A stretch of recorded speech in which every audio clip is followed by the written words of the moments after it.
എല്ലാവർക്കും സ്വാഗതം. ഈ റിവ്യൂ ഇഷ്ടപ്പെടുവാണെങ്കിൽ ഒന്ന് ലൈക്ക് ചെയ്തും സബ്സ്ക്രൈബ് ചെയ്തും സപ്പോർട്ട് ചെയ്യണേ. അപ്പം നവ്യ അബിയോട് സംസാരിക്കുന്നു. അബിയോട് പറയുന്നുണ്ട്, നീ AN ജ്വല്ലറിയുടെ മാനേജരാകുന്ന സ്റ്റാറ്റസ് നമുക്ക് വിടണം, അങ്ങനെ വേണം നമുക്ക് അവരോട് പ്രതികാരം ചെയ്യാൻ. അതുപോലെ നിൻ്റെ ടാർഗറ്റ് എപ്പോഴും അനി ആയിരിക്കണം. അനി MD ആയിട്ടിരിക്കുന്ന മൂർത്തി ജ്വല്ലറിയെ തകർത്തുകൊണ്ട് AN ജ്വല്ലേഴ്സ് വളർന്നു വരണം. അത് കണ്ട് ഇവിടെ ഉള്ളവരുടെ നെഞ്ചു പൊട്ടണം. അങ്ങനെ ഇവിടുത്തെ മഹാരാജാവ് എല്ലാ കൊച്ചുമക്കളെയും ജ്വല്ലറിയിൽ നിന്ന് അടിച്ചു പുറത്താക്കുന്ന ഒരു ദിവസം വരും. അത് കാണാനാണ് ഞാൻ ആഗ്രഹിക്കുന്നത് എന്നൊക്കെ നവ്യ പറയുമ്പം അഭിയും പറയുന്നുണ്ട്, അത് തന്നെയാണ് എൻ്റെ ആഗ്രഹമെന്നേ. പിന്നീട് മാളവിക ആദർശിനെ വിളിക്കുന്നു. എന്നിട്ട് ആദർശിനെ നേരിൽ കണ്ടിട്ട് സംസാരിക്കുന്നുണ്ട്. അപ്പോൾ പറയുവാണ്, മാളവിക ഇന്ന് ഈ മോഡേൺ ഹോട്ടലിൽ പോയായിരുന്നു. അതിന് പോകാനുള്ള കാരണം മാളവികയും ഡേവിഡും കൂടി പുതിയ ജ്വല്ലറി തുടങ്ങുന്നുണ്ടല്ലോ, അവിടെ കാണാൻ വേണ്ടി പോയ സമയത്താണ് ഇടയ്ക്ക് കോൾ വന്നത്. ഡേവിഡിനെ ആർക്കോ കാണണമെന്ന് പറഞ്ഞ് വിളിച്ചത്. ഭയങ്കര ഭവ്യതയോടു കൂടിയാണ് അന്നേരം കാറിലിരുന്ന് സംസാരിച്ചത്. നേരെ ഹോട്ടലിലേക്ക് പോയി. അത് കഴിഞ്ഞ് അവിടുത്തെ റെസ്റ്റോറൻറ്റിൽ വെയിറ്റ് ചെയ്യാൻ പറഞ്ഞു മാളവികയോട്. എന്നിട്ട് 1 മണിക്കൂർ കഴിഞ്ഞാണ് വന്നത്. അപ്പോൾ ആ ഹോട്ടലിൽ തന്നെയാണ് AN ജ്വല്ലറിയുടെ യഥാർത്ഥ MD ഉള്ളത് എന്ന് മാളവിക ആദർശിനോട് പറയുന്നുണ്ട്. നേരെ ആദർശ് പറയുന്നുണ്ട്, ഏതായാലും ആ ഹോട്ടലിൽ നിരീക്ഷിക്കണമെന്ന് ഞാൻ നന്ദുവിനോട് പറഞ്ഞിട്ടുണ്ട്. അതുപോലെ സേവിയറും ആ ഹോട്ടലിനെ ചുറ്റിപ്പറ്റിയുള്ള കോളുകളൊക്കെ ട്രാക്ക് ചെയ്യാൻ ശ്രമിക്കുന്നുണ്ട്. നമുക്ക് ഉടനെ തന്നെ കണ്ടെത്താൻ സാധിക്കും എന്നൊക്കെ ആദർശ് പറയുന്നു. പിന്നീട് നന്ദുവിനെയാണ് കാണിക്കുന്നത്. നന്ദുവിൻ്റെ അടുത്തേക്ക് വേണു വരുവാണ്. വേണുവിനെതിരെ ആരോ കംപ്ലയിൻറ്റ് കൊടുത്തിട്ടുണ്ട്, പൈസ തിരിച്ചു കൊടുക്കാത്തതുകൊണ്ട്. ആ കാര്യം ചോദിക്കുമ്പം വേണു പറയുന്നത്, ആദ്യം ഞാൻ അങ്ങനെ പൈസ കൊടുക്കാനൊന്നും ഇല്ല എന്ന് പറയും.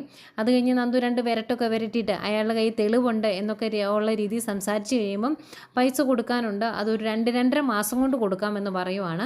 അന്നേരം നന്ദു പറയും, അത്രയും സമയമൊന്നും അവർ തരികയില്ല, ഉടനെ തന്നെ തിരിച്ചു കൊടുത്തില്ല എങ്കിൽ വേറെ നിയമ നടപടികൾ ഉണ്ടാകും എന്ന്. അന്നേരം വേറെ നിവൃത്തിയില്ലാതെ 1.5 മാസം കൊണ്ട് ഞാൻ കൊടുക്കാം, അതിൽ കൂടുതൽ എന്നെ നിർബന്ധിച്ചാൽ നടക്കുകയില്ല, ഇനിയും നിർബന്ധിച്ചാൽ ഞങ്ങൾ ആത്മഹത്യ ചെയ്യേണ്ടി വരുമെന്നൊക്കെ പറയുമ്പോൾ നന്ദു പറയും, ഓക്കെ 1.5 മാസം. അത് കഴിഞ്ഞും ഇതേ രീതിയിൽ ഈ കേസ് നിലനിൽക്കുകയാണെങ്കിൽ താൻ പിന്നെ പുറം ലോകം കാണില്ല എന്നൊക്കെ പറഞ്ഞ് ഭീഷണിപ്പെടുത്തിയിട്ടാണ് നന്ദു വേണുവിനെ വിടുന്നത്. അവിടുന്ന് വീട്ടിലേക്ക് പോകുന്ന വേണു വീട്ടിൽ അനാമികയോടും അതുപോലെ രേവതിയോടും ഒക്കെ ഈ കാര്യങ്ങൾ പറയുന്നു. ആകെ ടെൻഷനിലിരിക്കുവാണ്. രേവതി പറയുമോ, ഇനി രക്ഷപ്പെടാൻ ഒരു മാർഗ്ഗമേ ഉള്ളൂ, ആത്മഹത്യ എന്ന്. അതുപോലെ അനാമികയെ കുറ്റപ്പെടുത്തുന്നുണ്ട്, നല്ലൊരു ജീവിതം കിട്ടിയിട്ട് അത് തൊലച്ചു എന്നൊക്കെ പറഞ്ഞ്. പിന്നെ ഇനി അവർക്കുള്ള ഒരു പ്രതീക്ഷ ഡിവോഴ്സ് നടക്കുമ്പം കിട്ടുന്ന ആ പൈസയിലാണ്. അതുകൊണ്ട് ഡിവോഴ്സ് നടക്കുമ്പോൾ ഇവർക്ക് എന്തെങ്കിലും പൈസ കിട്ടുന്ന രീതിയിലൊന്ന് എന്തെങ്കിലും ഒന്ന് സെറ്റാക്കണം എന്ന് പറയാൻ വേണ്ടി നെവിനെ കാണാൻ പോകാൻ വേണ്ടി തുടങ്ങുവാണ് വേണു. എന്നിട്ട് അനാമികയോട് പറയുന്നുണ്ട്, നീയും വേണേ കൂടെ പോരെന്ന്. അന്നേരം അനാമിക പറയും, അയ്യോ ആ അനന്തപുരി പോയതിൻ്റെ ക്ഷീണം എനിക്ക് മാറിയിട്ടില്ല, അതുകൊണ്ട് ഞാൻ വരുന്നില്ല എന്ന്. അന്നേരം വേണു പറയും, നിൻ്റെ വിവാഹം നടത്താൻ വേണ്ടിയാണ് ഞാൻ കടമെല്ലാം വാങ്ങിക്കൂട്ടിയത്, നിനക്ക് വേണ്ടിയാണ് ഞാനിപ്പോൾ ഈ കഷ്ടപ്പെടുന്നതും നാണം കെടുന്നതും എന്നൊക്കെ പറഞ്ഞിട്ടാണ് വേണു പോകുന്നത്. അതുപോലെ രേവതിയും പറയുന്നുണ്ട്, നിനക്ക് വേണ്ടി ഞങ്ങൾ ഒരുപാട് തല്ലുകൊണ്ടത് ആ നന്ദുവിൻ്റെയും കൂട്ടുകാരുടെയും, എന്നിട്ട് അതിനൊരു പ്രയോജനം ഇല്ലാണ്ടായി പോയല്ലോ എന്നൊക്കെ രേവതിയും പറയുന്നുണ്ട്. ഏതായാലും വേണു നേരെ നിവിൻ്റെ വീട്ടിലോട്ട് ചെല്ലുമ്പോൾ വാതിൽ തുറക്കുന്നത് അമ്മയാണ്. നിവിൻ്റെ അമ്മയ്ക്ക് വേണുവിനെ കാണുന്നതേ മനസ്സിലാവുന്നുണ്ട് അനാമികയുടെ അച്ഛനാണ് എന്ന്. ഏതായാലും അകത്തോട്ട് കയറി വരാൻ പറയുന്നു. നിവിനെ കാണാനാണ്, വക്കീലിനെ കാണാനാണ് വന്നതെന്നും പറയുന്നുണ്ട്. അപ്പോഴത്തേക്ക് അങ്ങോട്ടേക്ക് നവിനും വരും. എന്നിട്ട് നവിനോട് പറയുവാണ്, ഞങ്ങൾക്ക് വേറെ നിവൃത്തിയില്ല, ഡിവോഴ്സിൻ്റെ സമയത്ത് എങ്ങനെയെങ്കിലും കുറച്ച് പൈസ ഞങ്ങൾക്ക് കിട്ടുന്ന രീതിയിൽ എങ്ങനെയെങ്കിലും ഒന്ന് ശരിയാക്കി തരണം എന്നൊക്കെ പറയുമ്പം നവീൻ പറയുന്നുണ്ട്, അത് നടക്കുമെന്ന് തോന്നുന്നില്ല എന്ന്.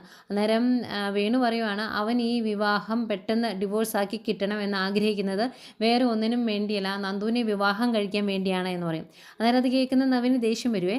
വെറുതെ അനാവശ്യം പറയരുത് എന്ന് പറയുമ്പോൾ, ഇത് അനാവശ്യമൊന്നുമല്ല, എൻ്റെ മകളെ വിവാഹം കഴിക്കുന്നതിന് മുമ്പേ അവന് ആ നന്ദുവിനെ ഇഷ്ടമായിരുന്നു, അതുകൊണ്ടാണ് വിവാഹ ജീവിതത്തിൽ എൻ്റെ മകളോട് അവന് നീതി പുലർത്താൻ പറ്റാതെ വന്നത് എന്നൊക്കെ പറയുമ്പം താൻ ആ രീതിയിൽ സംസാരിക്കേണ്ട, തൻ്റെ മോളുടെ കയ്യിലിരിപ്പൊക്കെ എനിക്ക് അറിയാമെന്നും നവീൻ പറയുന്നുണ്ട്.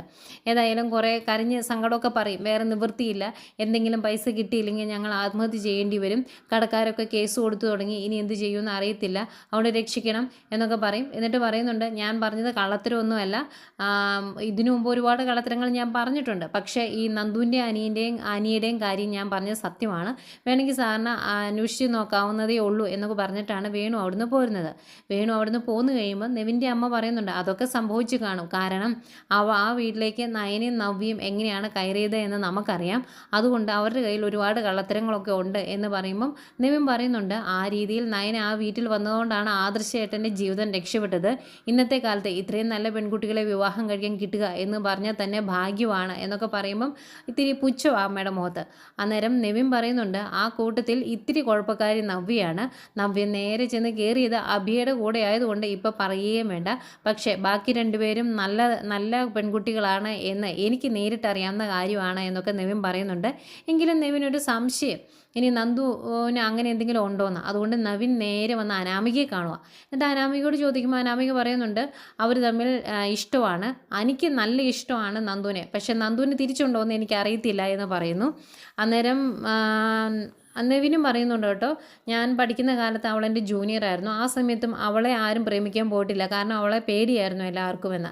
അന്നേരം അനാമിക പറയും, ഇത് സത്യമാണ്, ഏതായാലും വിവാഹത്തിന് ശേഷം എൻ്റെ ജീവിതം ഇങ്ങനെയാകാൻ കാരണം ഈ ഒരു കാര്യം കൂടിയാണ് എന്നൊക്കെ പറയുമ്പം നെവിൻ പറയുന്നുണ്ട്, നിൻ്റെ സ്വഭാവം എന്താണെന്ന് എനിക്ക് നന്നായിട്ട് അറിയാം, അതുകൊണ്ട് നീ നിന്നെ ന്യായീകരിക്കാൻ ശ്രമിക്കണ്ട എന്ന്. ഏതായാലും ഈ ഒരു കാര്യം അന്വേഷിച്ച് കണ്ടുപിടിക്കണം എന്നുള്ള തീരുമാനത്തിലാണ് നവീൻ അവിടുന്ന് പോരുന്നത്. നവീൻ പോരുന്നതിന് മുമ്പ് അനാമിക പറയുന്നുണ്ട്, അച്ഛൻ പറഞ്ഞ കാര്യം സത്യമാണ്, പിന്നെ ഞങ്ങൾക്ക് ജീവിക്കാൻ വേറെ നിവൃത്തിയില്ല, അതുകൊണ്ട് വിവാഹം മോചന സമയത്ത് എനിക്ക് എന്തെങ്കിലും പൈസ കിട്ടിയാൽ നല്ലതായിരുന്നു എന്നുള്ള രീതിയിൽ അനാമിക സംസാരിക്കുന്നുണ്ട് കേട്ടോ നെവിനോട്. അവിടുന്ന് പോരുന്ന നെവിൻ പലപ്പോഴും അനിയോട് നന്ദുവിൻ്റെ കാര്യം സംസാരിക്കുമ്പം അനി എന്തെങ്കിലുമൊക്കെ പറഞ്ഞ് ഉരുണ്ട് കളിക്കുമായിരുന്നല്ലോ, അതൊക്കെ ഇങ്ങനെ മനസ്സിലേക്ക് വരുക. അന്നേരം നവീൻ ഇങ്ങനെ ചിന്തിക്കുന്നുണ്ട്, അവർ പറഞ്ഞത് വിശ്വസിക്കാൻ പറ്റില്ല, പക്ഷേ പല തെളിവുകളും അവനെതിരാണല്ലോ എന്നിങ്ങനെ മനസ്സിൽ ഓർക്കുന്നുണ്ട്. എന്നിട്ട് നേരെ നന്ദുവിൻ്റെ വീട്ടിലോട്ട് ചെല്ലുന്നത്. അവിടെ പോയി കുറേ വിശേഷമൊക്കെ പറയും, നവീൻ്റെ വിവാഹ കാര്യമൊക്കെ ചോദിക്കും. എന്നത്തെയും പോലെ അമ്മയുടെ സ്വഭാവം അറിയാമല്ലോ, എനിക്ക് ഇഷ്ടപ്പെടുന്ന പെൺകുട്ടിയെ അമ്മയ്ക്ക് ഇഷ്ടപ്പെടുകയില്ല, അതാണ് പ്രശ്നം എന്നുള്ള രീതിയിൽ സംസാരിക്കും. അത് കഴിഞ്ഞ് നന്ദുവിൻ്റെ വിവാഹ കാര്യത്തെപ്പറ്റി ചോദിക്കുക.